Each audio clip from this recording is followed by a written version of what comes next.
मैं हूँ IGS, आपकी केमिस्ट्री इंस्ट्रक्टर। लास्ट वीडियो में हमने प्रैक्टिकल सेंटर के कुछ क्वेश्चंस जो है वो हमने देखे थे, जो कि न्यूमेरिकल्स थे। अच्छा, लास्ट जो हमने वीडियो जो अपलोड की थी वो हमने की थी क्वेश्चन नंबर 3 तक, जिसमें हमारे पास था draw the molecular orbital structure. पूरा जो है वो हमने देख लिया था किस तरीके से मॉलिक्यूलर ऑर्बिटल स्ट्रक्चर ऑक्सीजन और नाइट्रोजन का बनता है। अगर आपने अभी तक वो वीडियो नहीं देखी है तो आप चैनल पर जाकर उसे विजिट कर सकते हैं। ठीक है भाई, अब हम आगे बढ़ते हैं। अच्छा, आगे का जो सवाल है ना वो सिर्फ जो न्यूमेरिकल्स नहीं है वो सिर्फ हल्का सा डिस्कस करके निकलेंगे। डिफाइन डाइपोल मोमेंट, इसमें आपको डाइपोल मोमेंट की डेफिनेशन लिखनी होगी। फिर उसके बाद इन्होंने आगे एक और चीज भी दी हुई है, give its mathematical formula and 2 different units. ठीक है, मैथमेटिकल फॉर्मूला भी लिखना है और इसके डिफरेंट यूनिट भी लिखना है। तो ये मैं आपको बता दूं कि इस तरीके से जो है वो डाइपोल मूवमेंट निकलती है, तो वो निकलती है क्यू पी से। और जो हमारे पास, अच्छा 2 यूनिट्स में लिखना है ना, तो जो हमारे पास क्यू होता है वो क्यू होता है हमारे पास तकरीबन यानी कि जो चार्ज होता है। तो क्योंकि इसमें इन्होंने यही लिखा हुआ है कि आपने जो है वो इसके 2 फार्मूला यूनिट्स देना है। तो हमारे पास जो चार्ज होता है वो 1 मल्टीप्लाई बाय 10 की पावर माइनस 10 होती है सेंटीमीटर, और पी होता है हमारे पास 1 मल्टीप्लाई बाय 10 की पावर माइनस 8 ESU। ठीक है भाई, और हमारे पास जब आप इसको सॉल्व करेंगे तो आपको बताइए कितना बन जाएगा। 1 मल्टीप्लाई बाय 10 की पावर माइनस 10 माइनस 8, ये माइनस 18 बन जाता है। ठीक है, ये सब आपको उधर भी मिल जाएगा, लेकिन इस तरह प्रॉपर अंदाज में जो है वो नहीं मिलेगा। तो ये बन गया मेरे पास सेंटीमीटर डॉट ESU में। और हमारे पास क्या होता है कि ये बराबर है किसके, डेवी के। ये इसकी एक यूनिट है, तो आप इसे यूं भी लिख सकते हैं 1 मल्टीप्लाई बाय 10 की पावर माइनस 18 डेवी। ठीक है भाई, और इसके अलावा जो है वो हम एक और चीज भी देखते हैं। वो क्या चीज है हमारे पास, कि हमारे पास 1 डेवी बराबर है 3.36, 1 डेवी इज इक्वल टू 3.36 हमारे पास मल्टीप्लाई बाय 10 की पावर माइनस 3 कूलम सेंटीमीटर। इसके जो है वो हमारे पास ये बराबर होता है। तो नेक्स्ट क्वेश्चन हमारे पास है एब्सोल्यूट जीरो बताना है आपने। अच्छा, आइडियल गैस इक्वेशन है वो भी आप कर लेंगे, PV is equal to NRT, और इसके दोनों यूनिट्स जो है वो आपने निकालने होंगे। फिर एब्सोल्यूट जीरो क्या होता है, डेविएशन ऑफ रियल गैस क्या होता है, ये भी एक सब्जेक्टिव क्वेश्चन है। ठीक है भाई, फिर हमारे पास है state the law of mass action and drive an expression of KC, ये भी कर लेंगे। अगला हमारे पास क्वेश्चन नंबर 6 आता है ये। ठीक है, इसमें क्या है, हमारे पास ये डेटा दिया हुआ है और साथ में एक इक्वेशन भी दी हुई है, जो कि हमारे पास है क्या, CH3 COO C2H5 H2O, और ये हमारे पास बन रहा है क्या, CH3 COH और साथ में C2H5OH, अल्कोहल और एसिटिक एसिड।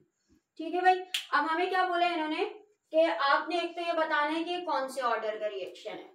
ठीक है, अच्छा जी, अब एक तो हमें ये पता करना है ये कौन से ऑर्डर का है, फिर आगे जो है वो हमारे पास रेट कांस्टेंट बताना है। देखो भाई, रेट कांस्टेंट कैसे निकालेंगे, पहले तो हम ये बता देते हैं कौन से ऑर्डर का रिएक्शन है। देखो भाई, उसके लिए आप क्या करते हैं, ये हमारे पास कंपेयर करने के लिए होती है बाकी दोनों को, ये मतलब इससे हम अपनी बाकी दोनों रीडिंग्स को जो है वो कंपेयर करेंगे। ठीक है, तो अकॉर्डिंग टू हमारे पास क्या 1 and 2 first and second equation, हमारे पास क्या हो रहा है कि जब हम इसे 4 टाइम बढ़ा रहे हैं, यानी 0.1 का डबल क्या होगा 0.2। ठीक है भाई, और ट्रिपल क्या होगा 0.3, और 4 टाइम क्या होगा 0.4। यानी जैसे ही मैंने इसे 4 टाइम इसकी कंसंट्रेशन को बढ़ाया, मेरे पास रेट कितना हो गया, 4 मल्टीप्लाई बाय 10 की पावर माइनस 4 थी पहले। अगर डबल होता तो 8 मल्टीप्लाई 10 की पावर माइनस 4 हो जाती। ट्रिपल होता तो मेरे पास कितनी हो जाती, ये हो जाती मेरे पास 12 मल्टीप्लाई बाय 10 की पावर, लेकिन ये हुई है 1.6 मल्टीप्लाई बाय 10 की पावर माइनस 3। और माइनस 3 का मतलब ये है कि अगर, क्योंकि मैं अगर -4 में लाके इसे कंपेयर करूं तो भाई ये एक इधर जाएगा 16 हो जाएगा मल्टीप्लाई बाय 10 की पावर -4, यानी 4 का 4 टाइम हमारे पास क्या बनता है 16। इसकी कंसंट्रेशन को 4 टाइम बढ़ाया तो रेट भी 4 टाइम बढ़ गया। यानी कि ये किस चीज को हमें जो है वो शो कर रहा है कि भाई अगर आप इसे डबल करोगे तो रेट भी डबल हो जाएगा, इसे आप जो है वो 4 टाइम बढ़ाओगे रेट भी 4 टाइम हो जाएगा। तो ये किस क्या है, डायरेक्टली प्रोपोर्शनल है। According to first and second equation हमारे पास रेट जो है वो क्या है, डायरेक्टली प्रोपोर्शनल है किसके, हमारे पास CH3COO-C2H5 के, जिसको आप इस तरह भी लिख सकते हैं।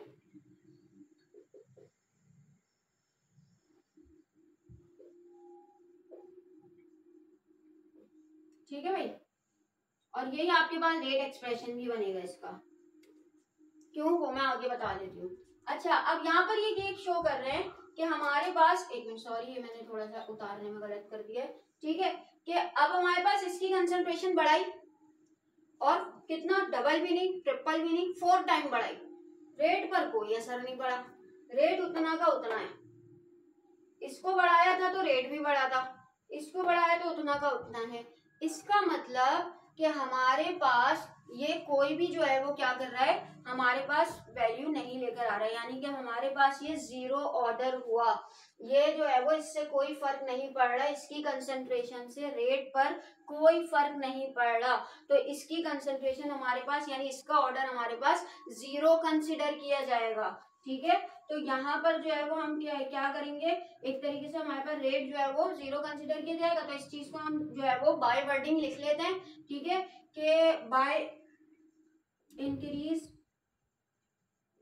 The value of, increase the concentration of H2O 4 times, there is no change of rate occur, which shows it is, या इट की बजाय रेट ही लिख दे, rate is independent of concentration of H2O, concentration की H2O की concentration से independent है हमारे पास। डिपेंड किस पर कर रहा है, फिर ये इस पर कर रहा है। ठीक है, और वो भी क्या है कि हमारे पास जो है वो, इसको डबल करोगे तो ये भी डबल होगा, यानी कि ये 1 के बराबर हुआ। अगर हमारे पास इसको डबल करते और ये 4 टाइम बढ़ता तो हम यहाँ पर स्क्वायर लिखते, लेकिन ऐसा नहीं है। तो इसका मतलब कि हमारे पास CH3COOH, ये हमारे पास क्या है, 1 है, और ये जो है H2O है, ये हमारे पास कुछ भी नहीं है, 0। तो 1 + 0 हमारे पास क्या बनता है भाई, 1 + 1, 1 + 0 = 1। तो ये हमारे पास क्या है, फर्स्ट ऑर्डर रिएक्शन है। ठीक है भाई, आगे वाले क्वेश्चन को देखते हैं। आगे हमारे पास और कौन सा क्वेश्चन दिया हुआ है, हमारे पास है state and explain the Hess law of enthalpy summation, आपको ये लिखनी है। बाकी अब उससे अगले सवाल में बैटरी है, लेड स्टोरेज बैटरी आई हुई है। अच्छा, फिर आपके पास एक और है, state hunts rule and Pauli's exclusion principle, right the value of 4 quantum numbers of valence electron of calcium Z = 20। यहाँ पर जो है वो मैं आपको बता देती हूँ कि किस तरीके से आप जो है वो चारों क्वांटम नंबर शो करेंगे। भाई देखिए, आपको दिया हुआ है Z = 20, कुछ भी दिया जा सकता है। ठीक है भाई, इस 20 का मतलब क्या है कि हमारे पास जो है वो नंबर ऑफ प्रोटॉन दिए हुए इन्होंने।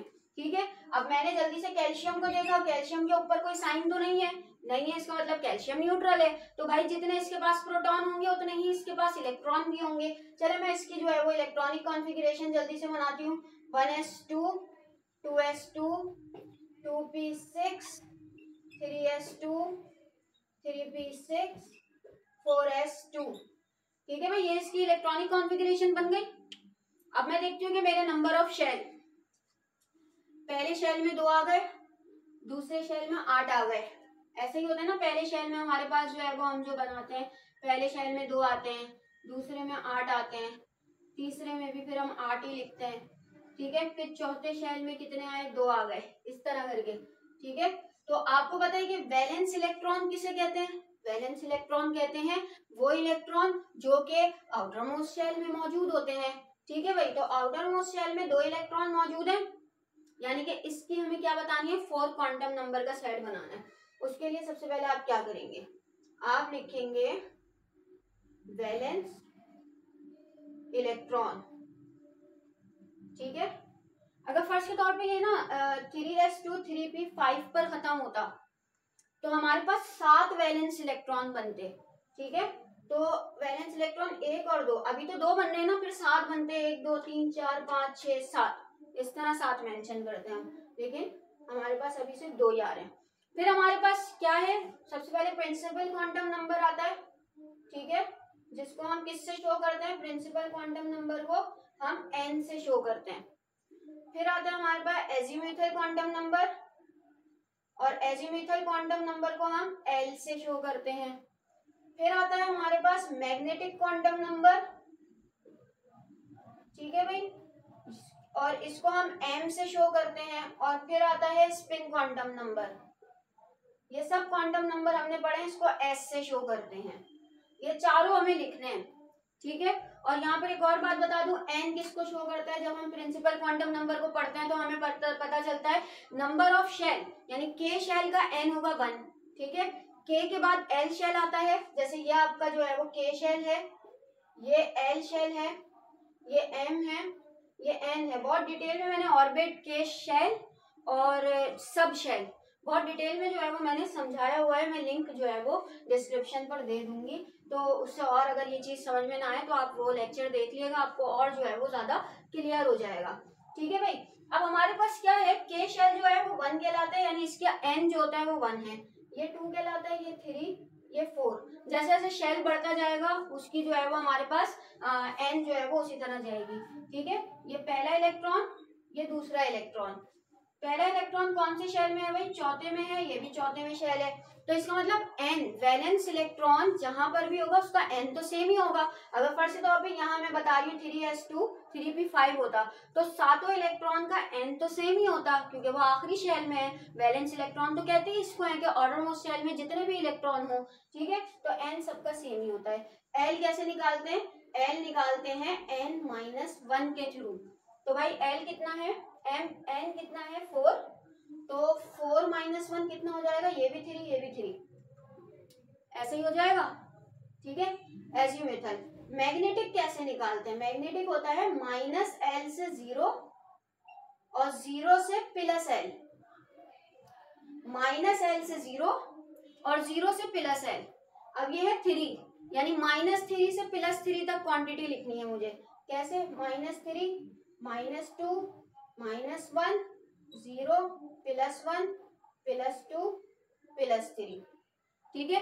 अगर फर्स्ट तौर पे ये मेरे पास कितना होता है, ये मेरे पास होता फर्स्ट तौर पे जैसे मैंने कहा कि यहाँ पर आ रहे हैं 7 इलेक्ट्रॉन, तो 7 इलेक्ट्रॉन 3 पर आ रहे हैं, 3 - 2 होता तो ये 2 बनता, तो मैं कहती -2 से +2 तक। अगर मेरा l जो है वो 4 होता तो मैं कहती -4 से +4 तक, तो ये भी इसका सेम ही होगा, -3 -2 -1 0 +1 +2 +3, ठीक है। अब फर्क आएगा कहाँ, स्पिन में। अगर ये आपके पास हाफ प्लस आ रहा है तो ये हाफ माइनस आएगा, ठीक है भाई। इस तरीके से हम सॉल्व कर देंगे, यानी कि और नॉर्मली भी हमारे पास क्वांटम जो हमारे पास नंबर है वो यही हमारे पास लॉ कहता है कि हमारे पास 3 सेट भले सेम हो, चौथा सेट सेम नहीं होगा, यानी कि हमारे पास कोई भी 4 क्वांटम नंबर एक वक्त में साथ नहीं होते पेयर्ड इलेक्ट्रॉन में। और ऐसा ही है, हमारे पास ये दोनों इलेक्ट्रॉन है, स्पिन क्वांटम नंबर मैच नहीं कर रहा, बाकी सब जो है वो मैच कर रहे हैं, ठीक है भाई। इस तरीके से होगा। अब अगला सवाल देख लेते हैं, हमारे पास अगला सवाल कौन सा है। अगला क्वेश्चन है हमारे पास, define isoelectronic ions with example. Isoelectronic ions क्या होते हैं, ये वो आयंस होते हैं जब इनको इलेक्ट्रॉनिक कॉन्फ़िगरेशन जिनकी सेम होती है। ये भी आपको जो है वो किधर से चैप्टर में मिल जाएगा, थोड़ा सा सब्जेक्टिव एंड कॉन्सेप्चुअल क्वेश्चन है, ठीक है। बाकी आपको इलेक्ट्रॉनिक कॉन्फ़िगरेशन लिखनी है, ठीक है, ये काफी डिटेल में समझाया हुआ है, डिस्क्रिप्शन पर लिंक जो है वो मैं प्रोवाइड कर दूंगी। फिर उसके बाद बफर सोल्यूशन क्या है, पीएच ऑफ बफर सोल्यूशन जो है वो क्यों कांस्टेंट रहती है, ये रीजन देना है। इसके अलावा एप्लीकेशन ऑफ बफर सोल्यूशन ये भी आप कर ही लेंगे। ऑक्साइड और सॉल्ट क्या होते हैं, टाइप्स और एग्जाम्पल के बाद बतानी है। अच्छा, अब जो हमारे पास न्यूमेरिकल आ रहा है वो जरा देखिए, कॉन्सेप्चुअल है। हमारे पास कह रही है कि 0.12 gram of magnesium hydroxide is dissolve in water, ठीक है। यानी कि हमारे पास दिया हुआ है मास ऑफ मैग्नीशियम हाइड्रोक्साइड, वो भी कितना 0.12 ग्राम, ठीक है। और इन वाटर, वाटर में, और कितना water, to make 1200 ml volume of solution. हमें दिया हुआ है 1200 ml। ठीक है भाई, find the pH of solution. PH बतानी है भाई। सबसे पहले तो यहीं पर ही मैं आपको बता दूं कि पीएच हमेशा बेस की सॉरी एसिड की निकाली जाती है, और यहाँ हमें बेस दिया हुआ है OH दिया हुआ है। ठीक है, OH की POH निकलती है बाय फॉर्मूला। ठीक है, जो कि हमारे पास फॉर्मूला है ना भाई, pH is equal to minus log H की कंसेंट्रेशन। तो मुझे बताओ भाई, इधर H तो है ही नहीं, तो H की कंसेंट्रेशन क्या आएगी? इसका मतलब कि हम जो है वो क्या करेंगे, POH के इस फॉर्मूले के थ्रू माइनस लॉग OH की कंसेंट्रेशन, इस फॉर्मूले के थ्रू हम POH निकालेंगे। फिर उसके बाद हम इस फॉर्मूले से pH प्लस POH, जब हमें POH मालूम हो जाएगी तो हम जो है वो क्या करेंगे, इस फॉर्मूले में रख के 14 से POH को माइनस कर देंगे और अपनी जो है वो POH निकाल लेंगे। लेकिन देखो अभी हम यहाँ पर भी फंस रहे हैं। यहाँ पर क्यों फंस रहे हैं? हमें कंसेंट्रेशन ऑफ OH नहीं दी हुई, हमें क्या दिया हुआ है, हमें मैग्नीशियम हाइड्रोक्साइड ड्रैम में दिया हुआ है। सबसे पहले हमें मैग्नीशियम हाइड्रोक्साइड की कंसेंट्रेशन मालूम करनी होगी, और कंसेंट्रेशन हम आपको पता है मोलर कंसेंट्रेशन मालूम करते हैं, और मोलर कंसेंट्रेशन जिसे हम मोलैरिटी कहते हैं, मोलैरिटी का फॉर्मूला क्या होता है हमारे पास, मास ऑफ सॉल्यूट। और सॉल्यूट क्या है हमारे पास सॉल्यूट है magnesium hydroxide multiply by 1000 divided by molar mass of solute multiply by volume of solution in, जो कि हमारे पास या तो सेंटीमीटर क्यूब में होगा या ml में होगा। ठीक है, इस फॉर्मूले के थ्रू हम क्या चीज निकालेंगे, हम अपनी कंसंट्रेशन निकालेंगे। चलिए भाई, मास ऑफ सोल्यूट कितना दिया हुआ है, 0.12 ग्राम। ठीक है, मल्टीप्लाई बाय 1000। फिर उसके बाद हमारे पास ये मोलर मास आ जाएगा भाई, मैग्नीशियम होता है 24 के बाद ये अगर आप इस तरह करके निकालें 16 16 32 32 24 एंड 2 4 2 6 7 8 58 मोलर मास निकालेंगे तो ये 58 बनेगा मल्टीप्लाई बाय 1200। ठीक है भाई, अब जरा मैं इसे कैलकुलेट कर लेती हूँ, जो चीज कर रही है उसे तो काट दूं पहले।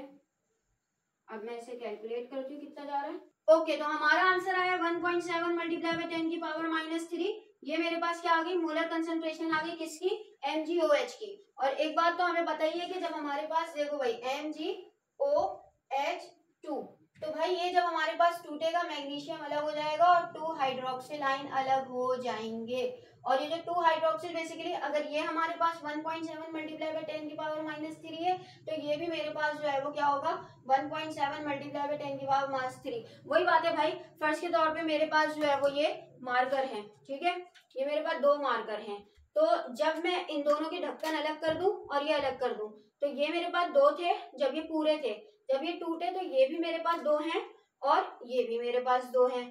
ठीक है, यानी कि उसी क्वांटिटी में टूटते हैं ये। तो इन द सेम वे जब हमारे पास मैग्नीशियम हाइड्रोक्साइड टूटेगा, तो अकॉर्डिंग टू फॉर्मूला हमारे पास मैग्नीशियम उतना ही टूटेगा, लेकिन हाइड्रोक्सिल आयन उसका डबल टूटेगा। ठीक है, तो 1.7 का डबल देख लेते हैं कितना हो रहा है, तो भाई ये हो रहा है 3.4 मल्टीप्लाई बाय 10 की पावर -3। ठीक है, अब ये मेरे पास वैल्यू आ गई हाइड्रोक्सिल आयन की। ठीक है, अब इसको मैं वैल्यू में क्या करूंगी, मैं वो लिखूंगी POH is equal to minus log OH की कंसेंट्रेशन, और OH की कंसेंट्रेशन मुझे कितनी दी हुई है, माइनस लॉग, ये मेरे पास आ गई 3.4 मल्टीप्लाई बाय 10 की पावर -3। ठीक है भाई, अच्छा यहाँ पर मैं एक और बात भी बता दूं, लॉग का अगर आपको फॉर्मूला याद हो, हमको पता है log A multiply by B हमारे पास बराबर होता है लॉग A प्लस B के। ठीक है, तो अगर ये मेरा A है और ये मेरा B है, तो फिर क्या हो जाएगा, ये हमारे पास हो जाएगा POH is equal to, minus बाहर रख देते हैं फिलहाल, लॉग 3.4 प्लस लॉग 10। ठीक है भाई, और हमारे पास ये जो पावर होती है ये क्या हो जाती है, ये मल्टीप्लाई हो रही होती है। अच्छा, यहाँ पर आगे सॉल्व करने से पहले जो चीज सॉल्व हो रही है वो तो मैं बता दूं कि हमारे पास माइनस अभी यहीं पे ही छोड़ते हैं, और अभी देख लेते हैं हमारे पास 3.4 का लॉग क्या बन रहा है। ये मैं बता दूं, लॉग 10 1 के बराबर होता है, लॉग 10 इज इक्वल टू 1। ठीक है, और जब ये 1 मल्टीप्लाई बाय 3 होगा तो ये -3 हो जाएगा। ठीक है, -3 माइनस प्लस माइनस। ठीक है, अब मैं जरा लॉग 3.4 की वैल्यू देख लूं, तो ये आ रही है 0.53। ठीक है, अब वही चीज है POH is equal to -0.53 plus 3। अब मैं साइन को ले आती हूँ। ठीक है, तो ये हो गया POH इज इक्वल टू मेरे पास जो बन रहा है -0.53 प्लस 3, तो ये बन रहा है 2.47। ठीक है भाई, अब मुझे क्या करना है, PH इज इक्वल टू ये जो है PH plus POH is equal to 14। POH इधर लेकर जाऊंगी तो माइनस में चला जाएगा, तो ये हो जाएगा PH is equal to 14 minus POH। तो भाई PH is equal to 14 minus 2.47, 14 minus 2.47, ये मेरे पास बन रही है PH 11.53। ठीक है भाई, तो इस तरीके से जो है वो हम इसे सॉल्व करेंगे। अच्छा, आगे जो आ रहा है वो हमारे पास हेस लॉ वाला ही क्वेश्चन आ रहा है, जो कि हमारे पास हीट ऑफ सबमिशन से रिलेटेड है ये वाला, और फिर उसके बाद सॉल्युबिलिटी प्रोडक्ट वाला है। ठीक है, और उसके बाद हमारे पास वॉन हेवर साइकिल से रिलेटेड एक क्वेश्चन है, एक क्वेश्चन हमारे पास KSP वाला है, एक क्वेश्चन हमारे पास जो है उसका है। इंशाल्लाह तमाम क्वेश्चन हम जो है वो नेक्स्ट वीडियो में शेयर करेंगे, तब तक जो है वो इन क्वेश्चन की प्रैक्टिस कर लीजिए। तो अगर तो लेक्चर समझ में आया तो अपनी क्लासमेट्स के साथ जरूर शेयर कीजिएगा, पढ़ाई पर फोकस करते रहिएगा और अपना ख्याल रखिएगा। Thank you.